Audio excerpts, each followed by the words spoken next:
В Сыктывкаре с единственным концертом выступил итальянский камерный оркестр «Камеристы де ла Скала». Свое выступление коллектив с мировым именем посвятил 200-летию Джузеппе Верди.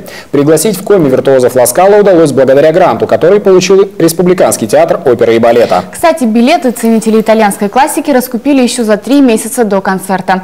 Произведение великого композитора на языке оригинала услышала Виктория Палкина. Публика спешит на встречу с виртуозами ла Скала. До начала концерта еще больше получаса, а в фойе театра уже десятки поклонников. Сыктывкарский зритель знаком с творчеством Верди по 4 оперным постановкам. Правда, на нашей сцене не шли только на русском. И вот появилась возможность услышать эти произведения на языке оригинала. Несмотря на то, что наш театр все-таки провинциальный и не слишком велик, здесь очень неплохая акустика. Я думаю, что мы сумеем понять все тонкости исполнения и по достоинству оценить игру музыкантов. Чарующий голос Кармелы Ремиджо завораживал сыктывкарскую публику. За 1,5 часа на сцене развернулся калейдоскоп из фантазий на тему Риголетто, партии Дездемоны из Отелло, болеро Елены из сицилийской вечерии и арий из Травиаты.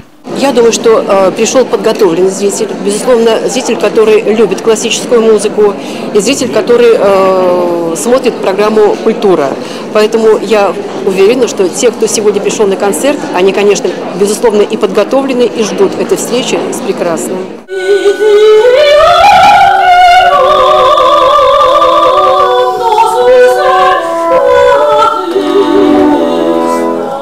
Уже после концерта Кармела Ремиджо признается, почувствовал, как от зрителя шло необыкновенное тепло и искренность. Сами ценители оперы назвали выступление историческим событием в культурной жизни республики. Некоторые ради него преодолели не 100 километров. Мы в свое время были в Италии, в Милане, были в самом театре ла Скала. К сожалению, там не удалось посмотреть никакое представление.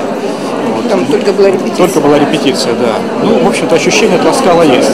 Вот. Ну и была мечта послушать все-таки знаменитых исполнителей, поэтому и приехали. Концертом в Сыктывкаре виртуозы ла Скала завершили свое российское турне. Следующим вечером они выступали уже на родной сцене в Милане. Виктория Палкина, Георгий Горин, телеканал Юрган, Сыктывкар.